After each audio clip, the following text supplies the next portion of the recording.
देखो, कोई चीज दुनिया में अच्छी या बुरी नहीं होती, केवल हमारे विचार ही उनको अच्छा या बुरा करते हैं। और गलतियां वही करते हैं जो प्रयास करते हैं। और जिस दिन तुम्हारे सामने कोई समस्या ना आए, तो तुम समझ सकते हो कि तुम बहुत गलत रास्ते पे हो। नमस्कार प्यारे बच्चों।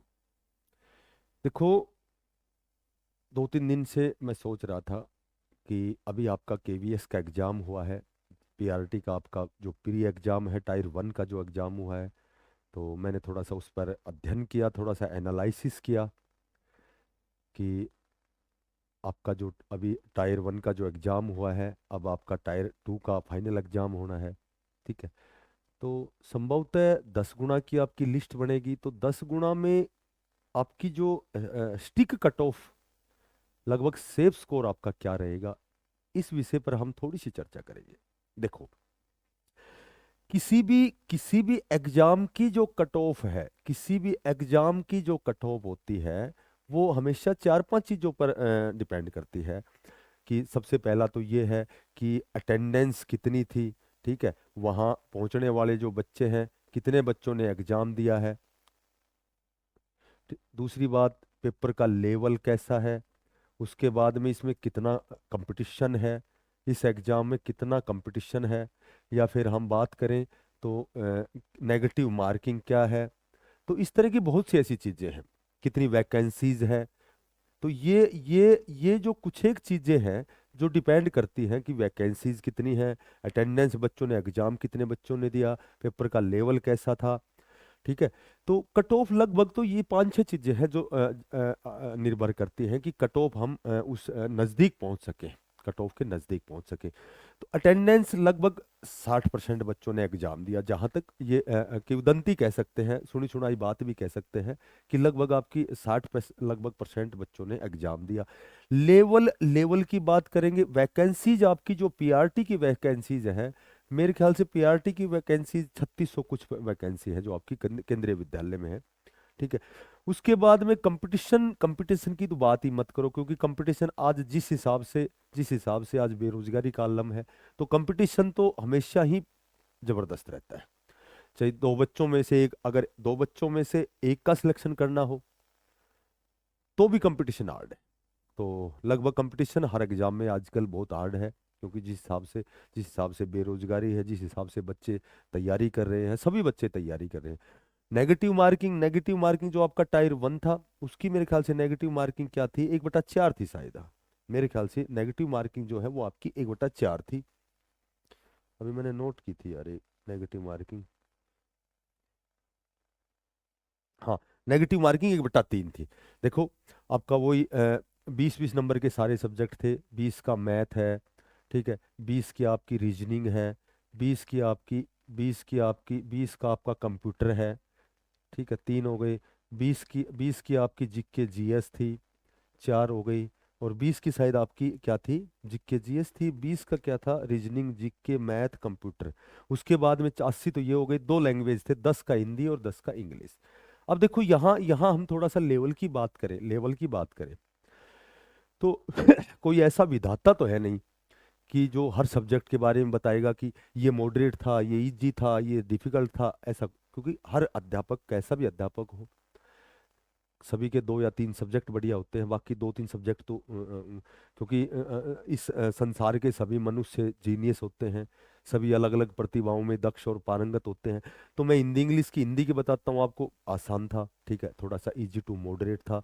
इंग्लिश का, यदि इंग्लिश मेरा सब्जेक्ट नहीं है तो मैं क्या कहूँगा, मॉडरेट था या फिर डिफिकल्ट था। तो ऑल ओवर जो एग्जाम का जो लेवल था, ऑल ओवर जब हम एनालिसिस करते हैं, तो ये मॉडरेट से और डिफिकल्ट कह सकते हैं। ठीक है। हालांकि मैंने पहले भी कई बार बताई है कि जो जो बहुत अच्छे लेवल की तैयारी करते हैं, जिसको जो क्वेश्चन आता है उसके लिए वो आसान है, जो क्वेश्चन नहीं आता वो डिफिकल्ट है, क्योंकि इसका कोई स्तर नहीं होता कि ये आसान है या डिफिकल्ट है। ऑल ओवर जब एनालिसिस करते हैं, विश्लेषण करते हैं, तो लगता है कि पेपर का लेवल जो है थोड़ा सा एवरेज ही था, बहुत ज़्यादा डिफिकल्ट। यानी कि डिफिकल्ट का उसका स्तर कैसे जांचते हैं कि लेंथी क्वेश्चन है, टाइम ज़्यादा ले रहे हैं। ठीक है। तो फिर वो क्वेश्चन हमारे लिए थोड़ा सा हार्ड हो जाता है। और वन लाइनर क्वेश्चन होते हैं, जबकि जब निकलता है तो वो थोड़ा सा सरल होता है। हालांकि हालांकि जो पेपर पेपर जब हम करते हैं, जब पेपर एग्जाम में बैठ के पेपर करते हैं, तो वहाँ दो ही चीज़ें मेन रखती हैं।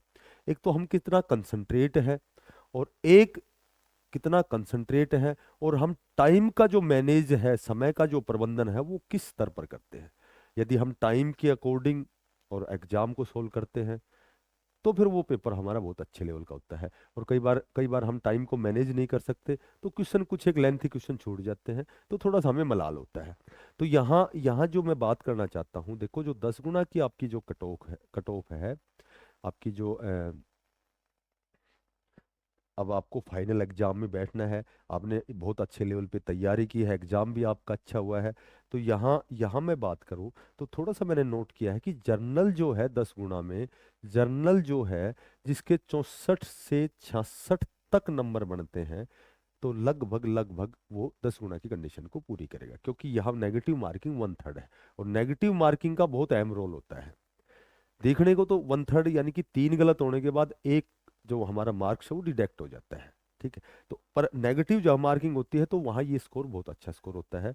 और यदि मैं बात करूँ ओबीसी की बात करूँ, और ओबीसी की यदि मैं बात करूँ, तो लगभग लगभग ओबीसी में आपके जो 62 से 64 तक नंबर बनते हैं। यहाँ मैं प्लस भी लगा दूं, प्लस का मतलब शायद एक नंबर और भी ऊपर जा सकती है, क्योंकि मैंने बताया कंपटीशन तो हर लेवल पे, हर एग्जाम में आजकल बहुत अच्छे लेवल का कंपटीशन होता है, क्योंकि सभी बच्चे सीरियस इसलिए है कि बेरोजगारी बहुत ज़्यादा है, बच्चे बहुत ज़्यादा तैयारी करते हैं, एक दूसरे के साथ प्रतिस्पर्धा है, एक दूसरे के साथ कंपटीशन है, तो जाहिर सी बात है वो तैयारी अच्छी करेंगे।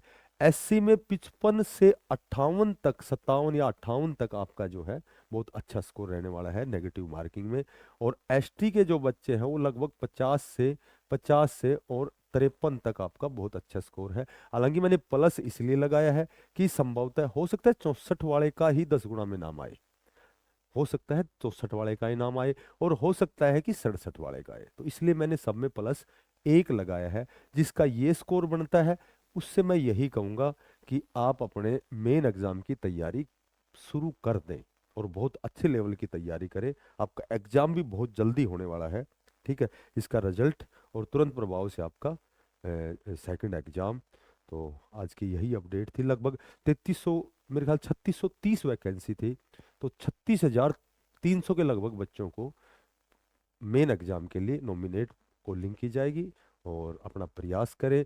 जहाँ तक मैंने अध्ययन किया, ठीक है, पेपर को ये तो 10-11 जनवरी को हुआ था, लेकिन मैंने 2-3 दिन जब भी मुझे समय लगे, पहले मुझे थोड़ा सा मैंने अध्ययन किया, इसलिए मैं उस समय भी बना सकता था। तो जो बच्चा नया है, चैनल को जरूर सब्सक्राइब करे और इसको शेयर करें। फिर मिलते हैं नई अपडेट के साथ, तब तक के लिए सभी बच्चों को, साथियों को बेस्ट ऑफ लक, सभी को धन्यवाद, राम राम।